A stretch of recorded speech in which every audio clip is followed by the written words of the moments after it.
তীব্র গরমে তৈরি পোশাক কারখানায় কমেছে শ্রমিক উপস্থিতি, এতে ধাক্কা লাগছে উৎপাদনে। সবুজ কারখানা বিবেচনা করার কথা থাকলেও পোশাক খাতের প্রায় 92% কারখানায় পুরোপুরি বাস্তবায়ন হয়নি তা। এক্ষেত্রে শ্রম পরিবেশের মানদণ্ড পুনর্বিবেচনার পরামর্শ বিশেষজ্ঞদের। সেই সঙ্গে নিরাপদ কর্মপরিবেশ নিশ্চিতে নতুন করে বিনিয়োগের কথা বলছেন তারা। নারায়ণগঞ্জের ফতুল্লার একটি পরিবেশ বান্ধব পোশাক কারখানায় গাছের ছায়া আর সবুজে ঘেরা প্রাঙ্গণ কারখানার কর্মপরিবেশকে করেছে মনোরম। ভিতরে পুকুর থেকে শুরু করে রয়েছে শ্রমিকদের জন্য বিশ্রাম নেওয়ার জায়গা। এসবই শীতল আর ঠান্ডা করেছে কারখানাটির পরিবেশ।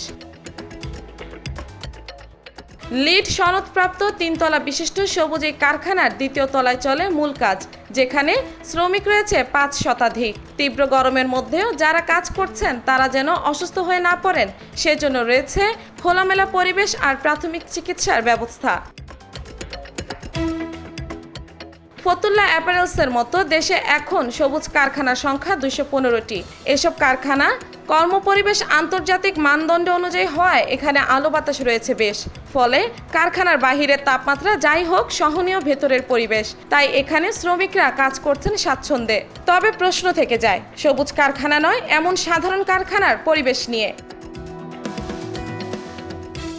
ছোট বড় মিলিয়ে দেশে পোশাক কারখানার সংখ্যা 2500-এর বেশি, যেখানে কাজ করছে 30 লাখেরও বেশি শ্রমিক। তাদের হাতের স্পর্শে দেশের শীর্ষ রপ্তানি খাত তৈরি পোশাক। রপ্তানি আয়ের 84% আসে এই খাত থেকে। কিন্তু শ্রমিকদের নিরাপদ কর্মপরিবেশ কি সকল কারখানায় নিশ্চিত হয়েছে? রাজধানীর মিরপুরের কয়েকটি পোশাক কারখানার চিত্র পুরোপুরি ভিন্ন। পরিবেশ এমন যেন ফ্ল্যাট বাড়িতে হয়েছে কারখানার পুরো আয়োজন। ছোট জানালা আর আলো বাতাসের কম উপস্থিতি পরিবেশকে করেছে গুমট। স্বাস্থ্য ঝুঁকি বাড়িয়েছে শ্রমিকদের।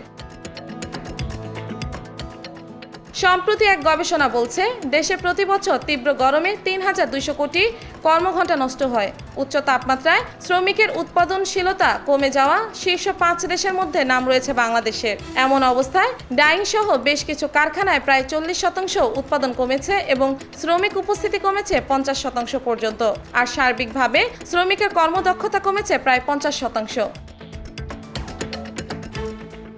শ্রমিকের কাজের স্থানে পর্যাপ্ত আলো বাতাস ও স্বাস্থ্য ঠিক রাখতে শ্রম আইনে কারখানার অবকাঠামো পরিবর্তনের নির্দেশনা দেওয়া থাকলেও প্রায় 92% কারখানায় তা যথাযথভাবে মানা হয়নি।